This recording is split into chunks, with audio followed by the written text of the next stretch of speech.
Its splendid flowers and trees, its rare and curious animals have been looked upon as made and created only to please the fancy of tourists, to be used and abused as the whims of the hour might dictate.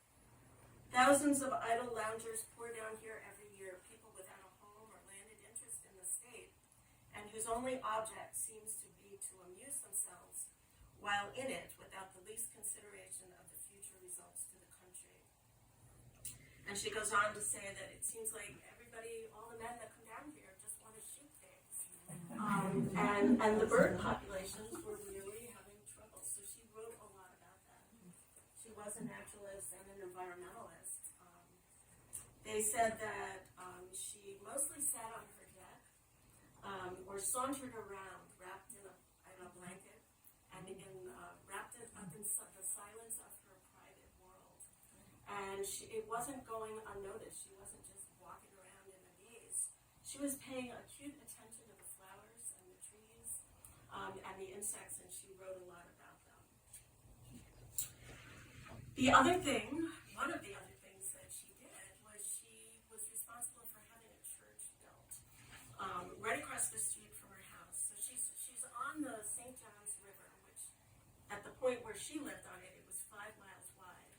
And she lived up on a bluff. That's where all the orange trees were and where her house was. And across the street was this place where they built a church. And Calvin, the reason they did it is they would always sit on the veranda here. And Calvin would run Bible studies. And they got so many people that they really couldn't accommodate them. And they thought, we really should build a church. So they did. They helped organize the Episcopal Church. And it was called the Episcopal Church of Our Savior. And he was not the preacher there. Her husband was a minister, but they hired another preacher. He continued to do Bible studies. Harriet taught the children at the Sunday school. And they attended this every winter when they were down there.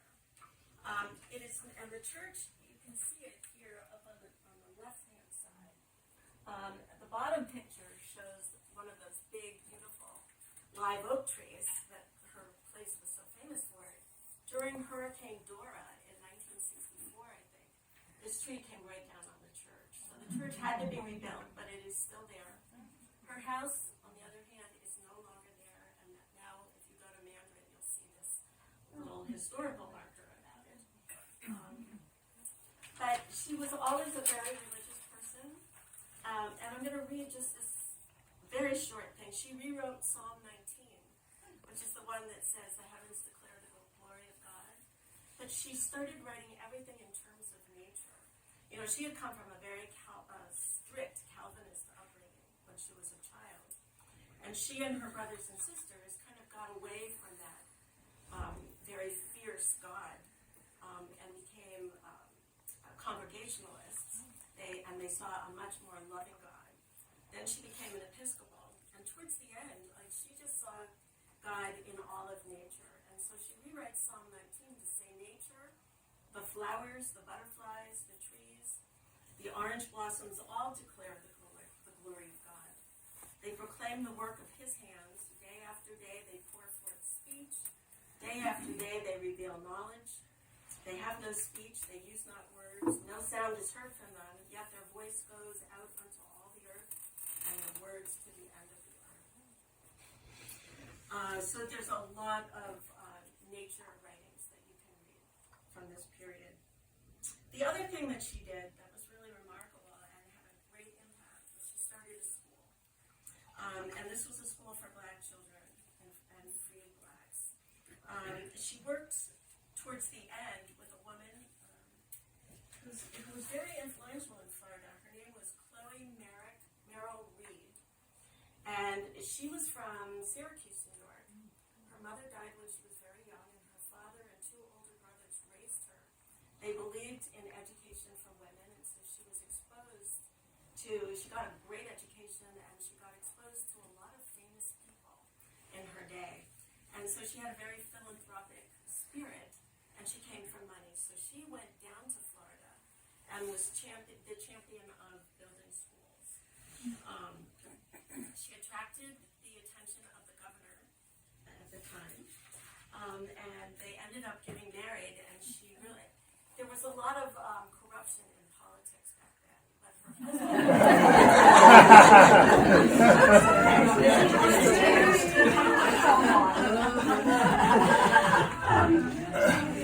Florida was some of the worst, but her husband was actually one of the good guys. His name was Harrison Reed. He was much older than she was. This is them in their older age.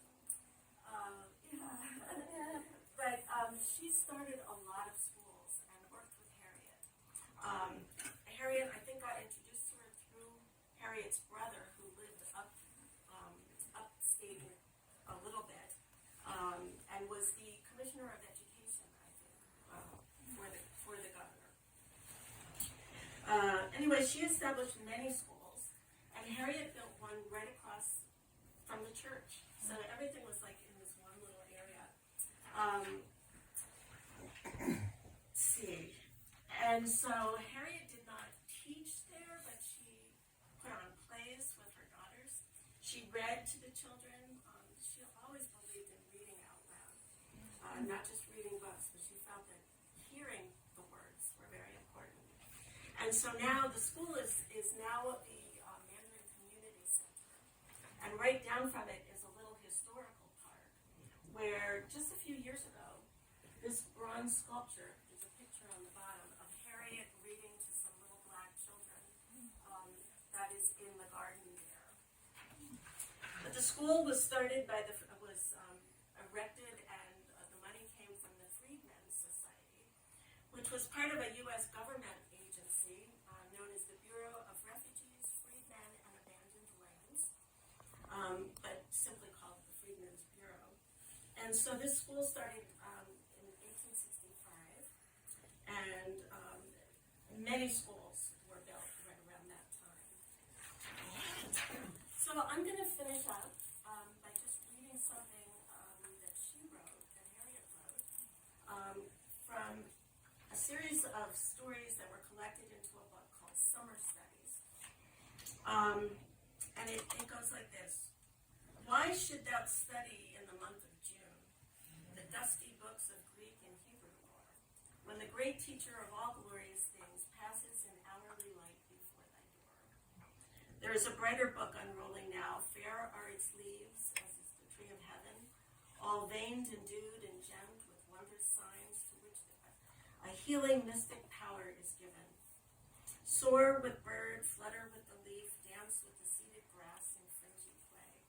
Sail with the cloud, wave with the dreamy pine, and float with nature all the lifelong day. And that's how she spent her remaining years there. They were there for 17 years, at which point Calvin, who was 9 years older than she was, got too frail and too ill to be able to travel down there. So when she left, she asked the people of the church to come up with a collection, try to get some money, and have a stained glass window put in the church, and to dedicate it to Calvin. And what happened was that when people heard about this, they raised so much money, and money came from all over the world, actually, that they were able to get Tiffany to design a window. And there's a picture of it right here that shows the river, and it shows, it's the third picture down on the left, and it shows one of those great big trees, which very coincidentally landed on the church. Destroyed the window. It was never able to be put back. There are some fragments of glass that were saved from it, and they're in the Mandarin Historical Museum if you go there today. But yeah, so she did an awful lot, and I've just touched on the fact that she started a school at a church, and she brought the tourists down. And there was a lot that she did. So this is a fascinating period of time that we really don't think much about when we're thinking of Harriet Beecher Stowe.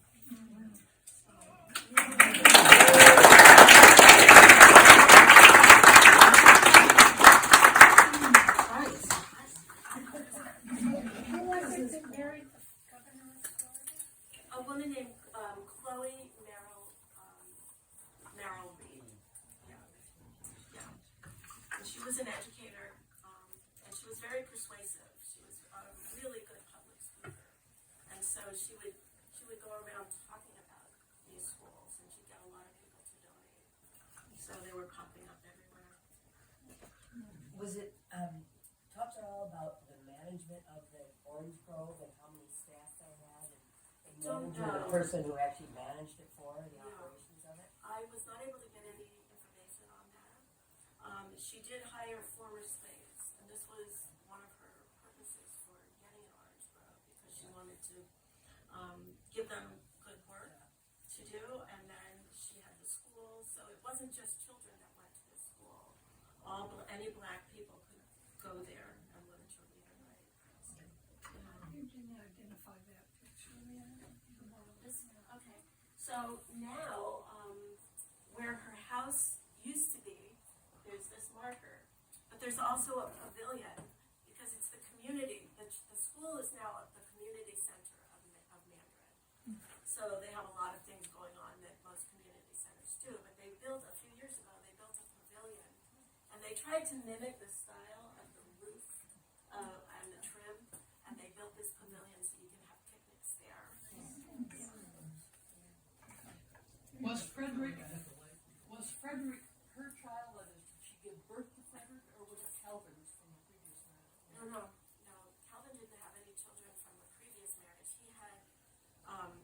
He was married before to Harriet's best friend Eliza in Cincinnati, but they did not have any children.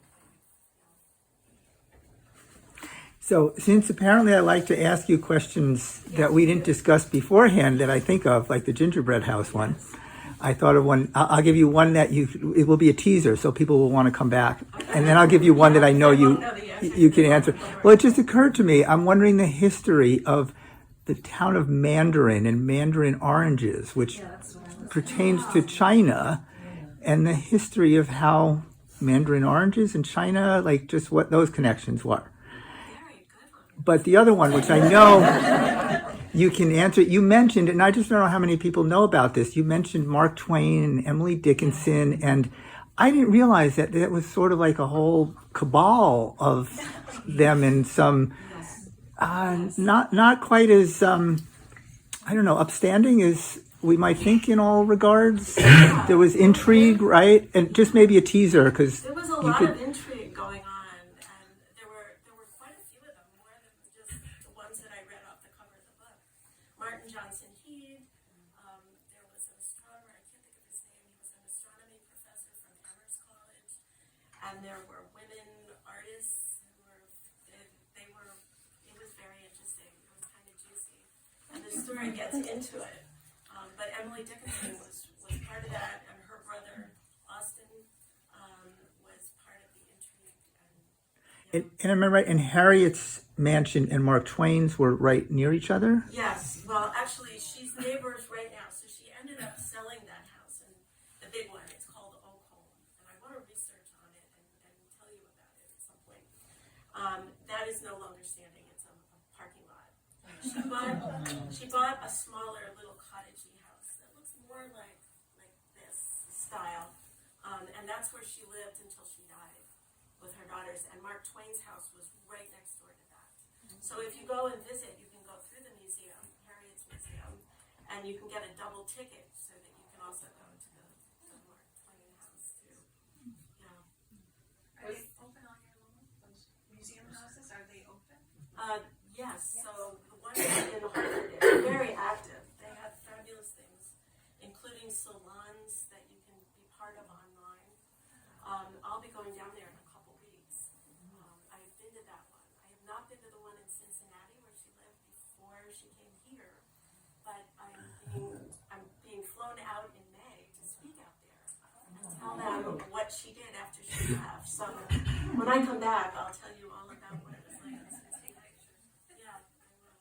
Was the Orange Grove privately owned when she bought it, or do you know who she bought it from? I don't know who she bought it from. I was wondering how that hooked up with A lot of, special grants or whatever. yeah, How see, a was lot that of this, to get this women? property had been Property. just abandoned, Yeah. and the house was in good shape at the time. It fell down and since. So maybe the local government sort of by default Yes, I municipality. think a lot of that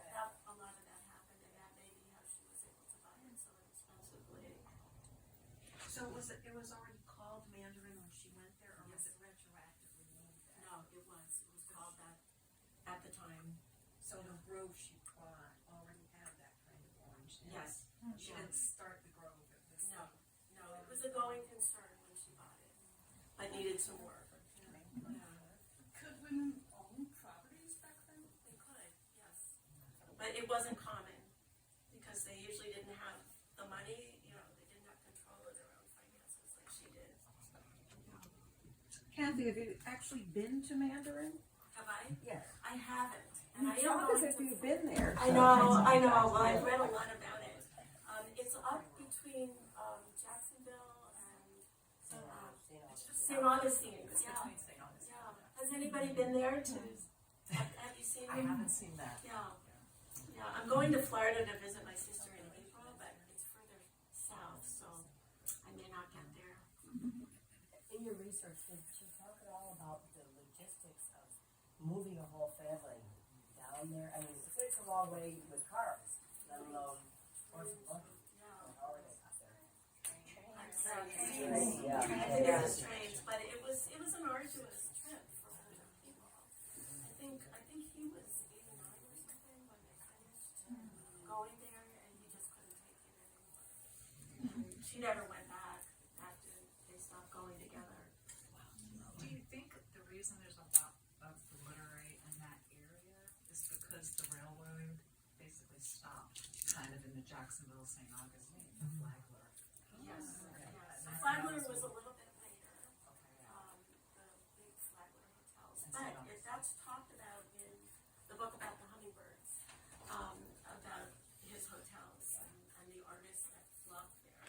Yeah, it was the first really big, really fancy hotel. And Flagler had been, I think, partners with Rockefeller. Yeah, the Standard Oil. So all that money went into these magnificent places. Could you repeat the name of that? The book is called A Summer of Hummingbirds. Love, Art, and Scandal in the Intersecting Worlds of Emily Dickinson, Mark Twain, Stowe, and Martin Johnson Heath. It's written by Christopher Benfey, Benfey. And it's interesting because hummingbirds were like a thing. People were fascinated by hummingbirds. Harriet had this little pet hummingbird that she would, and she draws, there's pictures in here that she drew of the hummingbird.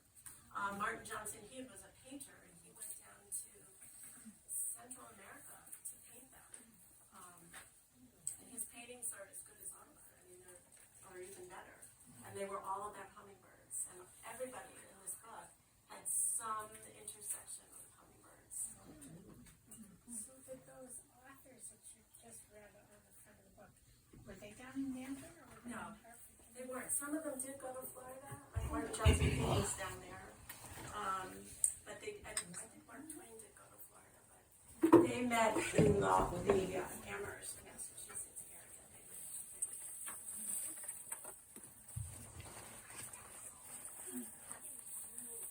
Find Harriet Beecher Stowe as the person who drew your My inner Harriet. Well, 10 years ago, when I was in the process of getting a divorce, which was kind of a surprise, it came out of nowhere, and I had to reinvent myself, and I'm thinking, what am I going to do? And I was on Facebook, and this article popped up with a very odd title, a very odd headline that said, would you like to work for Bowdoin College? Would you like to be the guide of the Stowe House? And I'm thinking, oh, okay. So I read the article, and at the end there was a link and it took me right to Bowdoin's website. And I was living in New Hampshire. I owned an inn near Mount Washington, which was a homeschool project that I did with my kids before they all went off to college. And I thought, yeah, this sounds really interesting. I'd like to do that. And I knew this part of Maine a little bit. So I stayed up all night long and I wrote my essays, and I went to send it off because Bowdoin wasn't accepting it on paper. It had to be done online. And I thought, I better go back and read that article just to make sure that I've written what they wanted, what they're looking for, right? So I could never find the article. Ever. And so when I was chosen for the first of the 3 interviews, the first question I got was, how did you hear about us? And I said, oh, that article. And it was a panel of 7 people that were interviewing me. And they're all looking at each other like, what article? If there was any article like that, we would know about it. And so I said to them, I said, well, see, I'm just meant to be. So after the 3rd interview, I did get offered the job, which was basically just like a glorified babysitter for the writing room. And we were very busy. The house had just opened for the first time after the renovation. But my thought was, after the summer, all the traffic of the summer and the summer, why would anybody really come back? Because there's nothing original here. It's just the one room, and if they've been here before, they've heard my spiel about it. So that's when I started. I just found her very fascinating, and the more I read about her, the more I realized that we had a lot in common. Yeah. Yes, and now we have pen names sort of in common. Did I tell you about the Christopher Crowfield? Yeah, I didn't know that was her name when I picked Kathy Crow. So yeah, we have a lot in common, and I like to think, and I've been here now 10 years, that if I had been living next door across the street when she lived here, I think we would have been friends. And 2 questions. Did they give you the job for any reason because the name Harriet runs in your family? Oh. And You've got an inside track here. And there is a recording of at least part of her amazing talk about the parallels between Kathy and Harriet, which we're going to put online. It's really fantastic about all these similarities in their lives. Jeff's my agent. Harriet does run in my family, but I think it ran in everybody's family back then because it was one of the most popular names. And I'm working on a talk called The 5 Harriets of History. And I picked 5, but there's a lot of them. But my mother's name is Harriet, and my great-grandmother's name was Harriet. And it's a very powerful name. I mean, there's some amazing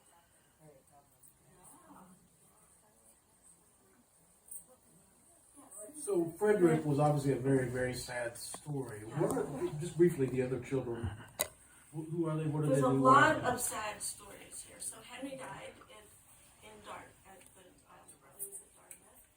The little Charlie died of cholera. Her daughter, starts with an M.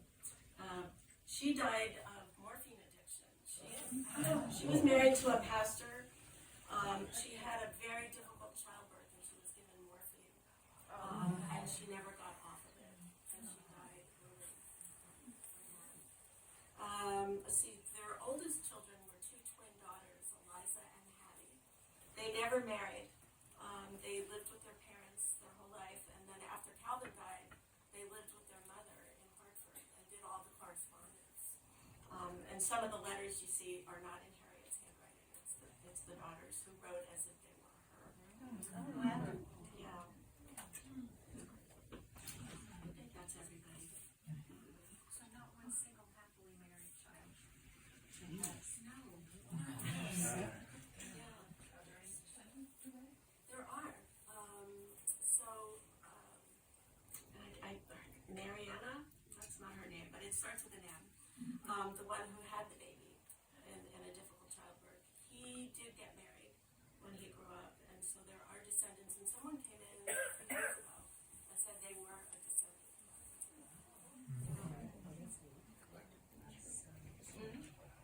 So, and I talked with that Lenny Beecher. He was.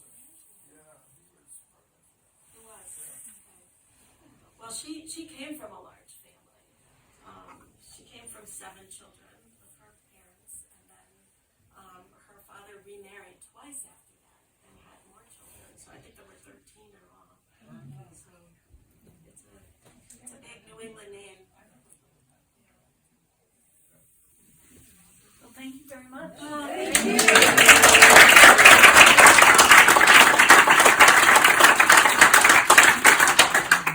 There's lots more orangey desserts.